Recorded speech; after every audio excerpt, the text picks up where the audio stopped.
Din me I lidh njerëz pak situatat pse një pulmolog edhe po flasim për apnen edhe lidhin kam koll vetëm natën, që shpesh unë e kam trajtuar në emision kolli I natës mund të jetë për gastroenterologun dhe jo hiç për pulmologun, po a mund të jenë më të shqetësuar këta shikues pacientët të vinë të konsultohen për apne, ta që kanë koll vetëm natën?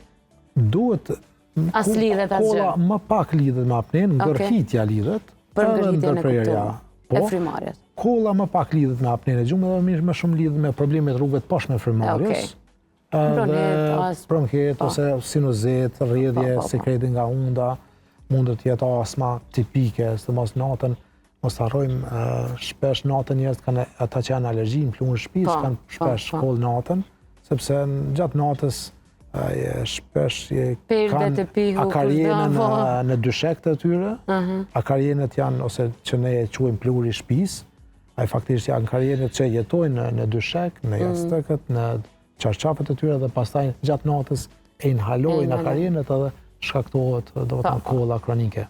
Ta bëra këtë pyetje që mos shtohet numri pacientëve që vinë me pyet për apnen, le të vinë vetëm ata. Ne bëjmë vlerësimin paraprak që mos ta shohin dozën e po. Ajo kur e bëjmë zakonisht mbas çdo bisede, tendenca e njerëzve që na shkruajnë te familja jonë është e madhe me u identifiku me njërin prej simptomave që e ndëgjojnë. Unë jam e sigurt që kreta ata që po na ndjekin, dikun e gjejnë veten në fjalit tua. Edhe pastaj shqetësimi rritet, edhe shoqër rritet edhe vetëdijsimi për marrë me kërkundim, po le të eliminohen këta që kanë koll natën sepse s'ka të bëjë me apnen. Këto e kanë quajtur sindromi studentit mjekësisë. Studenti mjekësisë, cilën smundje e ka lexu, e ka pa veten në simptomat që e ka lexu. Unë po duket jam studente mjekësisë se çdo temë që trajtoj lypi termin, kështu që vi me bë testin e apnes. Nuk është test invaziv, kështu që mund të. Jemi së ardhur, a? Nuk është test I vështirë, nuk është problematik.